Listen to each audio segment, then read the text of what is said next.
Pues bueno, mis amados hermanos, de esa manera le voy a invitar que abra su Biblia en Juan capítulo 6, versículo 34 al 47. Sé que su boletín dice, creo que si no me equivoco, hasta el 40, mas sin embargo estaremos yendo hasta el 47. Primeramente Dios, lograremos terminar este capítulo en este mes. Juan capítulo 6, versículo 34 al 47. Y como bien sabe, en el momento de la predicación siempre leo de la Nueva Biblia de las Américas, así que siéntase libre de seguirme con su mirada ahí en la pantalla. Juan capítulo 6, versículo 34, la palabra del Señor dice así.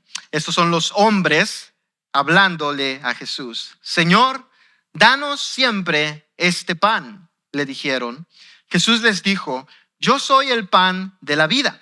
El que viene a mí no tendrá hambre, y el que cree en mí nunca tendrá sed. Pero ya les dije que aunque me han visto, no creen. Todo lo que el Padre me da vendrá a mí, y al que viene a mí, de ningún modo lo echaré fuera. Porque he descendido del cielo, no para hacer mi voluntad, sino la voluntad del que me envió. Y esta es la voluntad del que me envió, que de todo lo que me ha dado, yo no pierda nada, sino que lo resucite en el día final.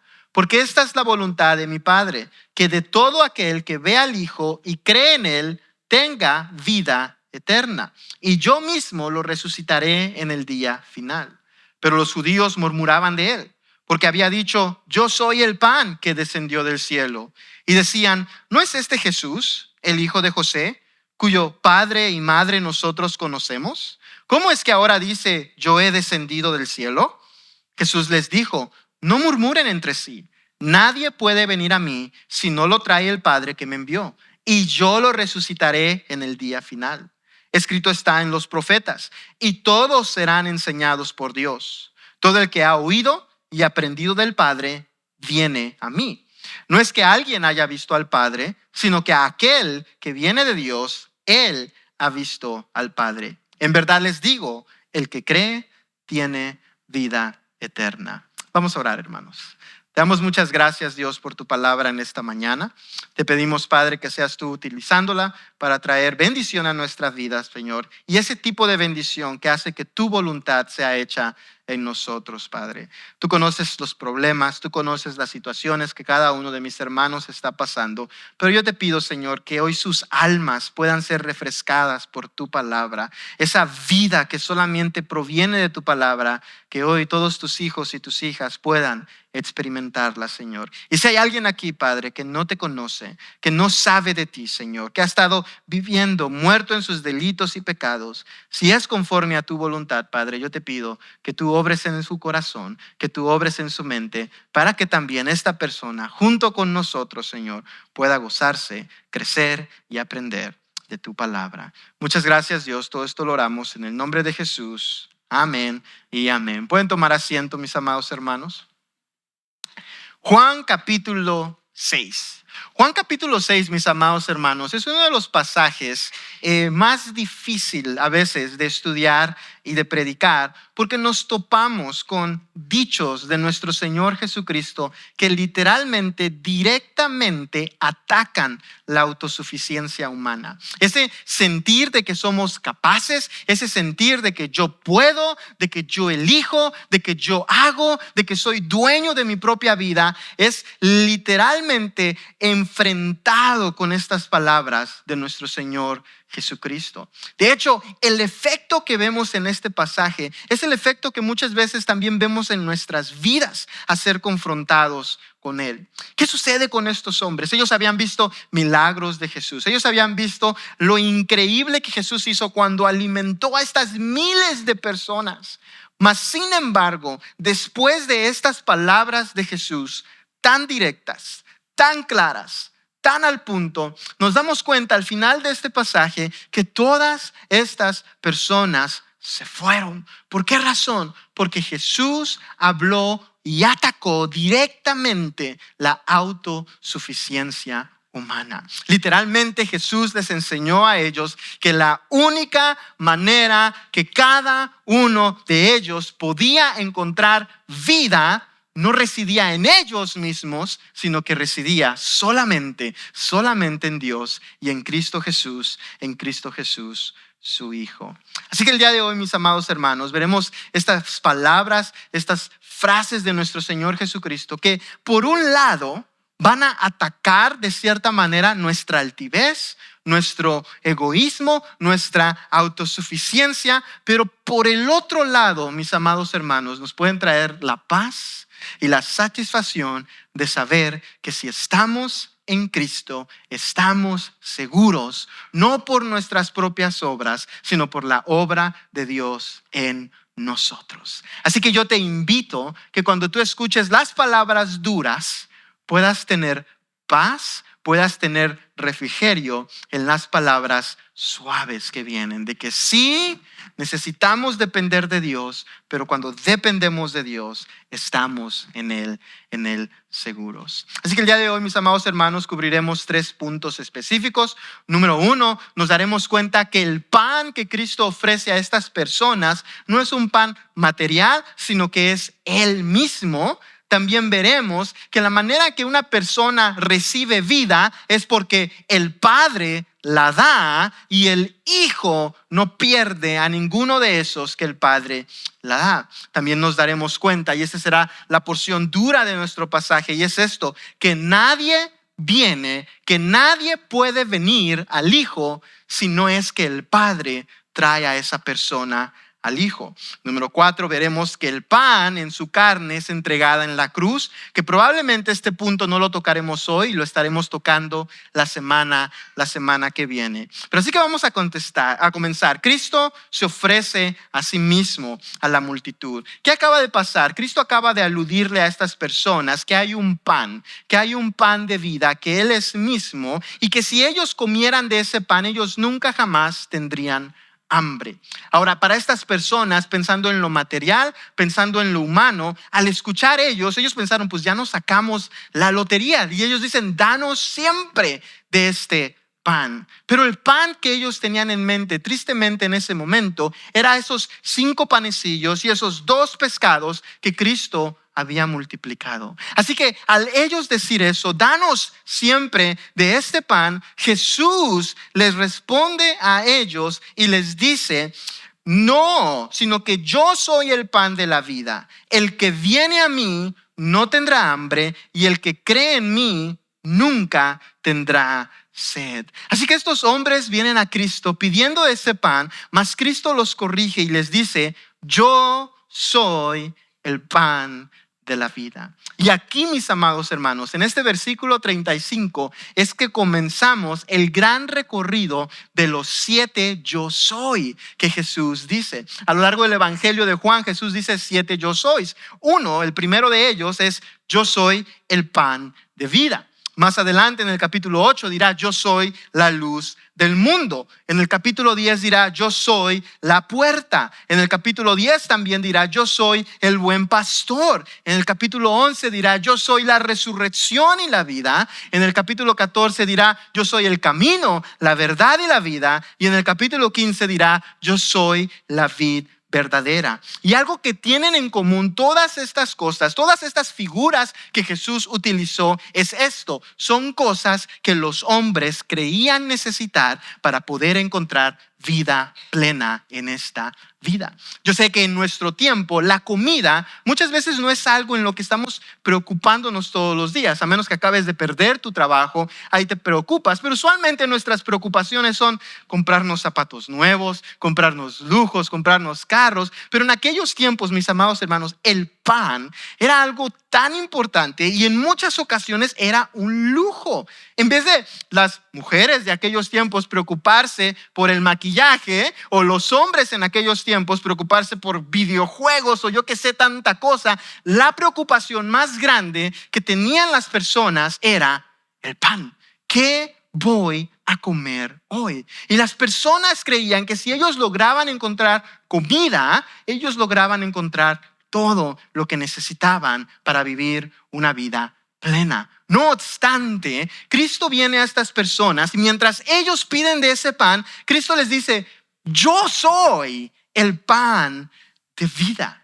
Yo soy el pan que ustedes necesitan. Yo soy el pan que a ustedes les puede traer la verdadera vida que solamente se encuentra en mí. En otra ocasión hablaba de la luz. Sabemos que en aquellos tiempos no había electricidad como en nuestros tiempos. En la noche, lo que la persona más necesitaba era ¿qué?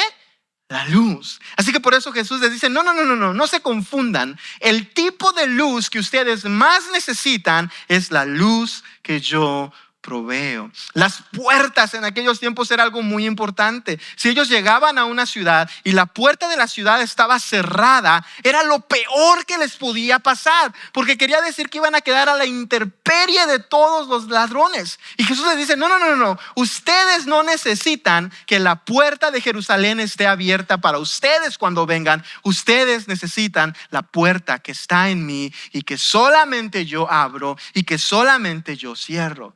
Ahora no voy a ir en los 7 dichos de Jesús, pero creo que entendemos la idea. La idea es clave. Jesús en medio de los 7 yo soy, lo que Él hace es quita lo que el hombre cree que es necesario para él poder vivir una vida plena y se coloca él mismo. Es decir, el centro o lo más importante que el ser humano necesita es Jesucristo. Jesucristo solamente. Así que Él les dice, yo soy el pan de vida y el que viene a mí, notemos lo que dice, no tendrá hambre. Y el que cree en mí nunca tendrá sed. Creo que a este punto ya ya hemos logrado notar que Jesús no se está refiriendo acerca de algo físico. Él se está refiriendo a verdaderamente lo que había en el corazón de estas personas. Una de las razones por las cuales la región de Judea y específicamente los judíos eran bastante religiosos es porque ellos siempre estaban buscando algo que pudiera saciarlos. Siempre. Por eso había movimientos y de hecho en el libro de los Hechos se nos habla acerca de falsos cristos que vinieron, falsos mesías y la gente luego corrió a seguirlos. ¿Por qué? Porque siempre había algo que ellos estaban tratando de satisfacer. De la misma manera se ve en nuestros tiempos, mis amados hermanos. Siempre hay algo que estamos tratando de satisfacer. ¿Sabe por qué razón existen compañías multibillonarias?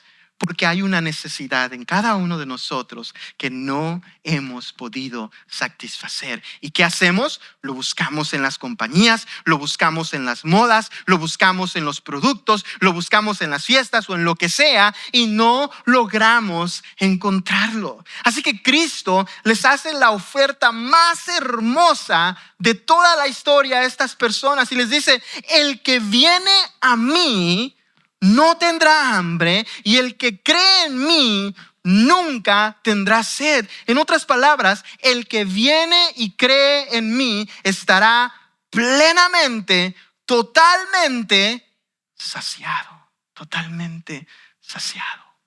Mas sin embargo, notemos lo que dice Jesús, da un diagnóstico. Él les da la ecuación. De esta manera, cada uno de ustedes puede encontrar vida. ¿Cómo? Viniendo a mí, creyendo a mí. Mas no obstante, miren lo que dice Jesús en el verso 36. Pero ya les dije que aunque me han visto, no creen. No creen. ¿Qué habían visto estas personas? Habían visto milagros. ¿Se acuerdan la razón por la cual llegaron estos 5,000 hombres, más las mujeres y los niños, a que les diera de comer? Porque acababa Jesús de sanar a multitudes. Sanaba a hijos, sanaba a parientes. Y las personas vienen a Cristo, ven todo eso y dicen, queremos más. Después Jesús les da de comer y dicen, queremos más. Mas sin embargo Jesús les dice, aunque me han visto, aunque han visto todos estos milagros, no me creen. No. Oh, mi amado hermano, muchas veces la gente pide milagros. Muchas veces la gente desea ver. ¿Y sabes qué sucede? Terminan en la misma situación. ¿Por qué razón? Porque hay algo a lo que Jesús está aludiendo. Sí, estas personas tenían la curiosidad despierta. venían a Cristo, querían ver lo que Él podía hacer, tenían el apetito despierto, se dieron cuenta de su necesidad y de lo que Cristo podía proveer y vinieron a Él, y también tenían cierto tipo de ambición política despierta. ¿Se acuerdan cómo lo querían hacer rey? Si hacemos rey a este, entonces tendremos todo lo que queramos, pero había algo que no tenían despierto, y era esto: su alma estaba muerta. Ellos estaban muertos en sus delitos y en sus pecados. Tenían ojos, pero no veían. Tenían oídos, mas no escuchaban. ¿Por qué? Porque moralmente en su alma estaban destruidos. ¿Por qué razón? Por el pecado. Por el pecado. Oh, mi hermano, no había nada que ellos pudieran ver que los causara a ellos creer, porque estaban en una condición en la cual tú y yo estábamos antes de que Dios nos trajera en su gracia. Estaban muertos en sus delitos y pecados. Y la vida estaba delante de ellos y ellos no lograban captarla. Quiero que meditemos en eso por un momento, mi amado hermano. Cristo está delante de ellos y ellos no creen. Ellos no creen.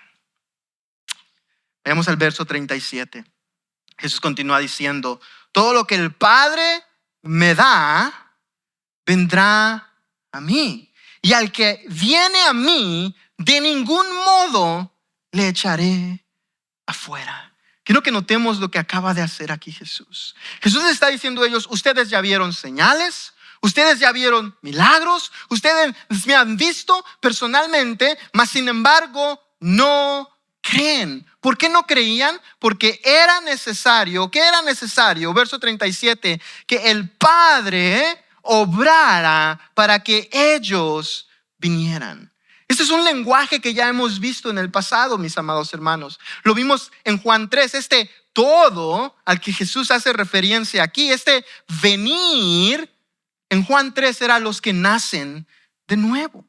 En Efesios 1, este todo, estas personas que el Padre da, son los que Pablo hace referencia como escogidos antes de la fundación del mundo. Y precisamente en nuestro capítulo, el capítulo 6, nos damos cuenta que ahora Jesús hace referencia a los que el Padre le da al Hijo. ¿Qué es lo que Jesús está diciendo aquí? Es necesario que el Padre obre en ustedes para que ustedes puedan venir a mí. Es decir, sin la obra del Padre en nosotros, ¿qué sucede? No podemos creer, no podemos ver, no podemos venir. Así que Jesús dice: y al que viene a mí, de ningún modo lo echaré fuera. En otras palabras, cuando el Padre obra en ti y tú vienes en Cristo y Cristo te recibe, de ningún modo, ¿qué hace Jesús? Te echa fuera. ¿Cuál es la ecuación que Jesús nos está compartiendo aquí? Dios da, el Hijo recibe, ninguno se pierde. Ninguno se pierde. ¿Por qué razón? ¿Por qué razón sucede de esta manera? Verso 38, Jesús continúa diciendo: porque he descendido del cielo no para hacer mi voluntad, sino la voluntad del que me envió. Y esta es la voluntad del que me envió, que de todo lo que Él me ha dado, yo no pierda nada, sino que lo resucite en el día final. ¿Cuál era la voluntad del Padre? De todo lo que le da al Hijo, que el Hijo, ¿qué? No pierda nada. Ahora quiero que te pongas tú en un momento en los zapatos de esta generación, de este grupo de personas. Unas personas que, número uno, en primer lugar, lo que estaba diciendo Jesús en este momento probablemente estaba haciendo que su sangre hirviera. ¿Alguna vez te ha pasado eso? Que alguien está diciendo a alguien y tú empiezas a sentir como la sangre se te está levantando.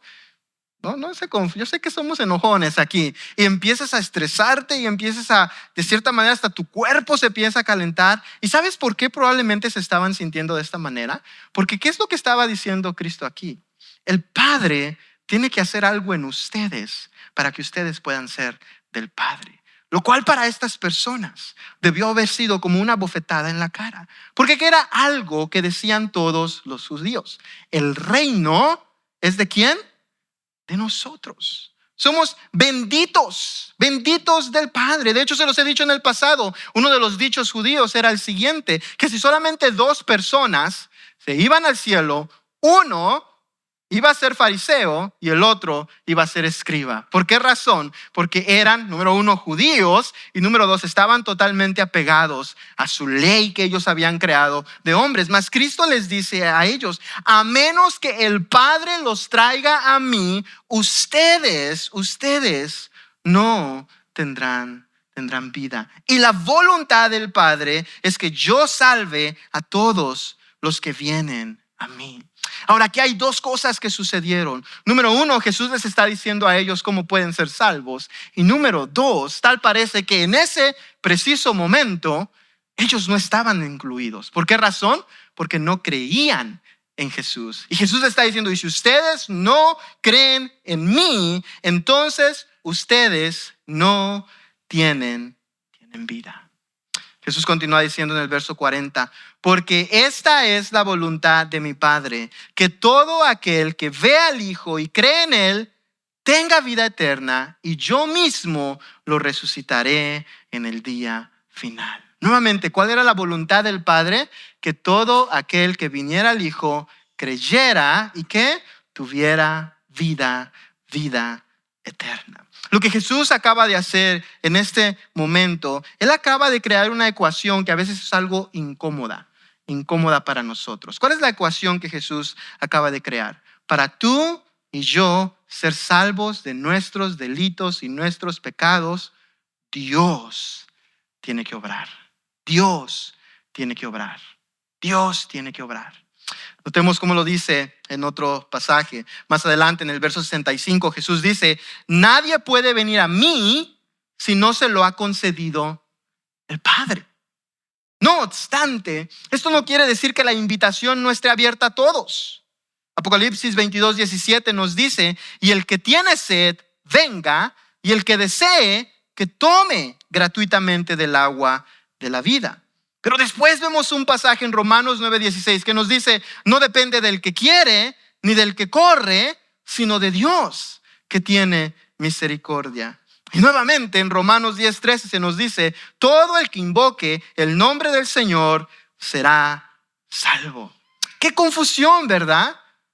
El Padre es el que obra, mas no obstante, todos pueden venir. ¿Cómo se ve esto? Es una imagen que tal vez ustedes la han visto en el pasado como la predestinación y como el libre albedrío, en el sentido de que yo decido, yo escojo y yo vengo a Cristo. No obstante, claramente podemos ver en la palabra de Dios que el vocabulario es usado en las 2 instancias. Y quiero que tengamos esta imagen en delante de nosotros porque nos va a poder ayudar a entender esto que Jesús está diciendo en este momento. Para que tú y yo podamos ser salvos, sucede algo que el Padre es el único que puede comenzar. Y es esto, el Padre da, o el Padre da el nuevo nacimiento, o el Padre regenera, algo que nos dice Pablo que el Padre ha hecho desde antes del fundamento de la tierra. Es decir, desde el lado espiritual, Dios es el que está obrando. No obstante, del lado físico, del lado humano, tú y yo somos los que estamos viniendo. Tú y yo somos los que estamos confesando. Tú y yo somos los que nos estamos arrepintiendo. Mas no obstante, esto sucede por la obra que Dios hace. Porque cuando el Padre le da a alguien al Hijo, ¿qué sucede en la tierra? En la tierra ese viene al Hijo y ¿qué hace el Hijo? Le da vida en abundancia. ¿Cómo te sientes al escuchar eso? Que la razón que tú hoy en día, si has venido a Cristo Jesús, la razón que tú lo has hecho no es por algo que tú hiciste, sino por algo que Dios hizo en ti. ¿Cómo te sientes con eso? Para aquella persona que tal vez le guste sentir algún tipo de decir, yo lo hice, fueron mis obras, fue mi decisión, fue lo que yo escogí, tal vez te pega un poco duro. Para la persona que tal vez pueda reconocer y decir, sí, es por la gracia de Dios meramente que yo pude venir, que yo pude arrepentirme, que yo pude hacer todo esto, tal vez te llena de gratitud. Mas no obstante, nosotros vemos en nuestro pasaje que estas personas no fueron llenas de gratitud, sino que nos dice el verso 41, por eso los judíos murmuraban de él. Por eso murmuraban de él, porque había dicho, yo soy el pan que descendió del cielo. Y decían, ¿no es este Jesús, el hijo de José, cuyo padre y madre nosotros conocemos? ¿Cómo es que ahora dice, yo he descendido del cielo? ¿Qué sucede cuando tú escuchas algo que no te gusta escuchar? Cuestionas la autoridad, el intelecto o el conocimiento de la persona. ¿Qué es lo que están haciendo estas personas? Primero, si bien emocionados, siguiendo con Jesús. Lo querían hacer hasta rey, ¿se acuerdan de eso? Mas ahora Jesús dice algo que ataca directamente su intelecto, que ataca directamente su autosuficiencia. Y ahora ellos pasan a cuestionar a quién es Jesús. Y él dice, ¿qué no es este el hijo de José? ¿Qué no es este? Y su padre y su madre están con nosotros. Y ahora dice que vino del cielo. Si nosotros hemos escuchado la historia, ¿cómo ni siquiera pudo nacer en una cosa? ¿Cómo ahora nos va a decir que él vino del cielo? Oh, mi amado hermano, eso es lo que la humanidad siempre ha hecho desde el comienzo. Cuando nuestra autosuficiencia es atacada, murmuramos. Es precisamente lo que hizo este mismo pueblo miles de años más atrás. En Éxodo 16:2 nos dice que toda la congregación de los israelitas murmuró contra Moisés y contra Aarón en el desierto. ¿Qué está sucediendo aquí? Está la batalla humana, la batalla humana. ¿Por qué es que necesito de Dios? ¿Por qué es que Dios tiene que obrar antes de que yo pueda venir a Él? Veamos cómo responde Jesús a ellos. Verso 43, Jesús les dijo, no murmuren entre sí. Nadie puede venir a mí si no lo trae el Padre que me envió, y yo lo resucitaré en el día final. ¿Quién puede venir a Cristo si el Padre no lo envía? Nadie. Nadie. Nadie puede venir a mí. ¿Sí qué? Si el Padre que me envió trae. ¿Por qué razón, mis amados hermanos? Déjenme platicarles qué sucedió el momento que Adán y Eva pecaron. ¿Qué le había dicho Dios a Adán? El día que tú comieres de este árbol, ¿qué iba a suceder? Morirás. ¿Y qué pasó inmediatamente después que Adán y Eva comieron del árbol? ¿Se murieron? No. ¿Cuántos años vivieron? De Adán sabemos que más de 900 años, ¿verdad? Eva no se nos dice, a lo mejor alrededor del mismo tiempo. Pero entonces ¿Dios mintió? ¿No murieron? No, Dios no mintió. Sí sucedió algo. Murieron. En ese instante que ellos comieron del árbol, algo sucedió. ¿Y sabes qué fue? Moralmente, espiritualmente, ellos murieron. Ellos murieron. Es decir, desde ese momento en adelante, y lo vemos a lo largo de la historia, el hombre fue incapaz de buscar a Dios. Lo vemos. ¿En quién lo vemos? Lo vemos en los tiempos de Noé. Lo vemos antes de eso, lo vemos también en los tiempos de la Torre de Babel. Lo vemos en los tiempos de Abraham. Lo vemos en los tiempos de Isaac. Lo vemos en los tiempos de Jacob. Lo vemos en el tiempo de los jueces. Lo vemos en el tiempo del Reino Unido. Lo vemos en el tiempo del reino dividido. Una y otra vez lo vemos. El hombre es incapaz de venir a Dios. Y si no fuera por la gracia de Dios, el mundo hubiera perecido ya. Mas no obstante, ¿qué ha hecho Dios desde el comienzo? Guardar un remanente. ¿Se recuerdan del primer remanente? Noé con sus hijos, su esposa y las esposas de sus hijos. Y una y otra vez escoge Dios a Abraham, escoge Dios a esta nación. ¿Y qué pasa con esta nación? Peca una y otra vez. ¿Pero qué hace Dios? Guarda un remanente. ¿Porque se lo merecían? No. ¿Porque eran los buenos? No. Por la pura gracia de Dios para guardar al mundo para el día que su Hijo viniera. Así que Cristo les dice a estas personas: nadie puede venir a mí si no lo trae el Padre que me envió. Es necesario que Dios haga algo en tu corazón, en tu mente, para que tú puedas ver a Cristo, y en vez de ver a un ser humano loco como estas personas estaban viendo, puedas ver al Hijo de Dios. Pero eso solamente sucede por la obra de Dios en tu vida. Por eso es que el apóstol Pablo lo llamaba la locura del evangelio, porque si Dios el Padre no ha obrado en ti, todo lo que estoy diciendo en este momento es locura. Literalmente me lo han dicho a mí: ay, estás jovencito, estás desperdiciando tu vida en todas esas fantasías. ¿Por qué razón? Porque la obra del Padre no ha sido hecha en el corazón de esa persona. Pero cuando el Padre obra, Él nos trae a Cristo. ¿Y qué nos dice Cristo? Él nos recibe. Él nos recibe. Esta frase, nadie puede, nos revela la capacitación humana fallida y destruida que no nos permite venir a Cristo a menos que el Padre haga algo. Y es la enseñanza que vemos a lo largo de la Escritura. Efesios 2:1 nos dice: y Él les dio vida a ustedes que estaban, ¿qué? Muertos en sus delitos y pecados. Juan 8:34 lo llama de otra manera: en verdad les digo que todo el que comete es esclavo del pecado. Romanos 8:17 lo dice de otra manera: la mente puesta en la carne es enemiga de Dios, porque no se sujeta a la ley de Dios, pues ni siquiera puede hacerlo.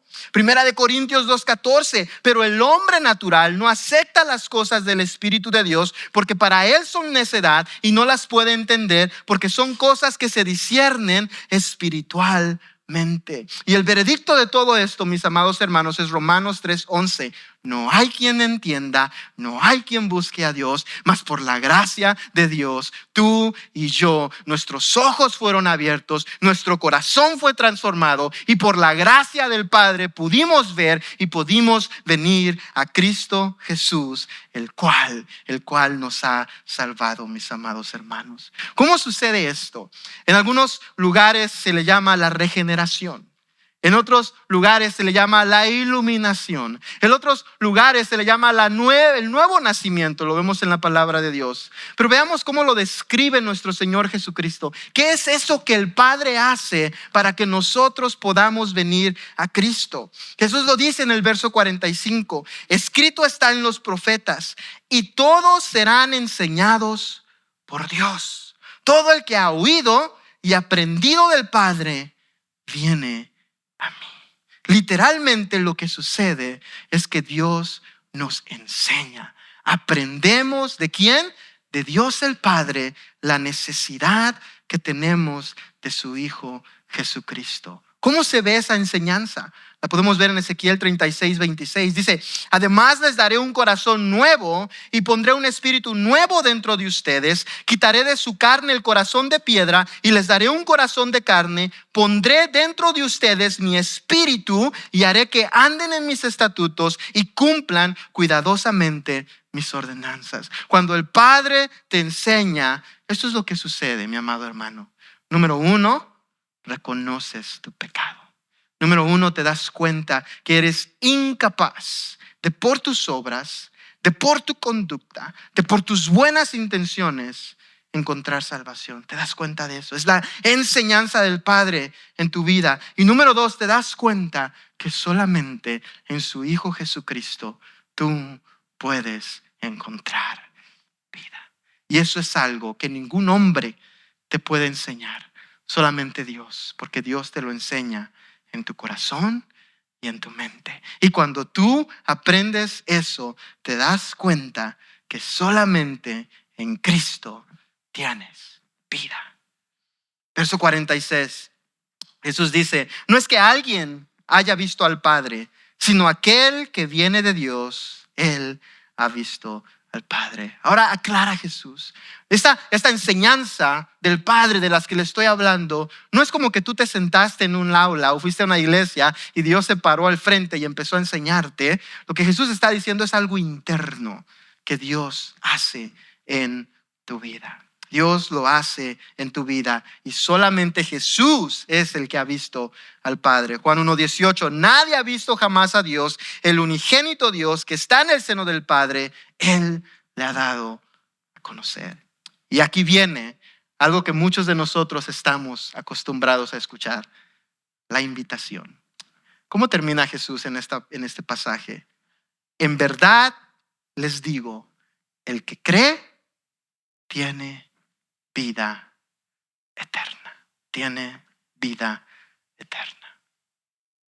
Una presentación del evangelio bastante dura, no como las escuchamos en nuestro tiempo.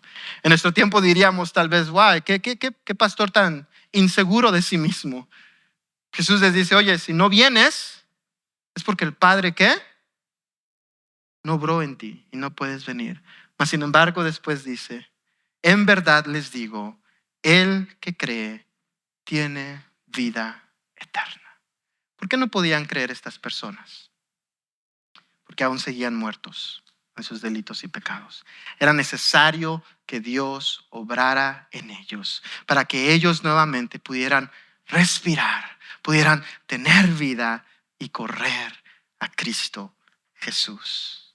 ¿Cómo se ve cuando una persona ha despertado? ¿Cómo se ve cuando una persona ha aprendido de Dios en su corazón? Lo hemos visto en nuestro pasaje y lo vimos al comienzo de este hermoso milagro con una comparación que yo les hacía a ustedes de que cómo estas personas al ver lo que Cristo quería y podía hacer por ellos, en vez de adorarlo como a Dios, querían forzarlo a que fuera su rey.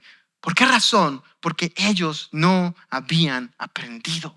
Seguían muertos en sus delitos, en pecados. Mas no obstante, vemos otra historia de otra persona en el libro de Lucas capítulo 4, que se nos dice que cuando Simón Pedro logró entender que Cristo era el Hijo de Dios por el milagro que él había visto, ¿qué es lo que hizo Pedro?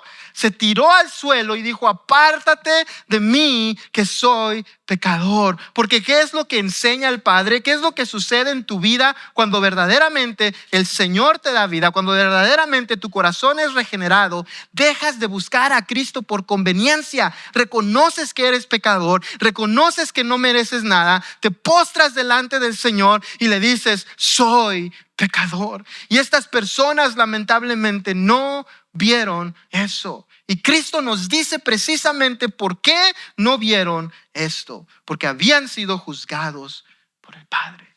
No habían sido enviados por el Padre. En otro pasaje Jesús dice más adelante, ustedes, mis ovejas, oyen mi voz, me conocen, pero ustedes no son mis ovejas. Oh, mi hermano, esta realidad es una realidad profunda que tristemente personas a lo largo del tiempo la han usado para confundir. Tal vez tú escuches esto y yo recuerdo también, a veces solía escuchar, ay Dios mío, y entonces, ¿cómo sé yo si a mí el Padre me trajo a Cristo? ¿Cómo puedo saber yo si el Padre me trajo a Cristo? Oh, mi hermano, ¿sabes cómo puedes saber? Porque has venido a Cristo, porque estás buscando del Señor. La persona que está muerta en sus delitos y sus pecados no busca a Cristo, no se interesa por Él, lo quiere lejos de su vida. No obstante, si el Padre ha obrado en ti, por eso has logrado venir a Cristo. Viniste a Cristo no por algo bueno que haya habido en ti, no por una buena inclinación, no porque venías de buena familia, no porque eras más inteligente, sino por la pura gracia de Dios en tu vida. Por esa razón es que tú viniste a Cristo. Porque el Padre fue bueno contigo, te mostró su gracia y te mostró su misericordia. Un verso hermoso que nos ayuda a entender esto se encuentra en Juan capítulo 1, verso 1 y el 12. Y me gustaría leer para ti esto. Juan habla en su prólogo, a lo suyo vino y los suyos no lo recibieron. Pero a todos los que lo recibieron les dio el derecho de llegar a ser hijos de Dios, es decir, a los que creen en su nombre. Nuevamente esta idea de creer. Pero ¿de dónde provienen estas personas que creen en su nombre? Verso 13 nos dice que no nacieron de sangre, ni de la voluntad de carne, ni de la voluntad del hombre, sino de Dios. Por la pura voluntad de Dios, por la pura gracia de Dios, es que tú y yo hemos alcanzado vida en Él. Ahora hay dos cosas que pueden provocar eso en tu vida. Número 1, que por tu misma autosuficiencia digas, no es así. O número 2, que digas gracias. Gracias, Señor. No cuestiones, sino que vengas solamente a Él con gratitud. Gracias, Dios, porque me has salvado. Gracias, Dios, porque me has redimido. Gracias, Dios, porque es por tu gracia, por tu mera gracia solamente. Oh, mi hermana, esa verdad es tristemente una realidad, una verdad que se perdió en el catolicismo de los tiempos medievales. Fue cuando nació esta idea en la que tú podías ser salvo por tus obras. Sí, Dios comienza por su gracia, pero tú eres el que termina el recorrido. Mas no obstante, la palabra de Dios nos enseña claramente que venimos a Cristo por Dios. Nos mantenemos en Cristo por Dios. Crecemos en Cristo por Dios y solamente por Él. Por esa razón es que toda la gloria es de Él, porque solo por Él tú y yo podemos ser salvos. Oh, mi hermano, para terminar, déjame leerte nuevamente Juan 6:47. En verdad les digo, el que cree tiene vida eterna. ¿Has creído tú en Jesucristo? ¿Has venido a fe en Él? Bueno, es la obra de Dios en tu vida. Pónganse de pie, mis amados hermanos.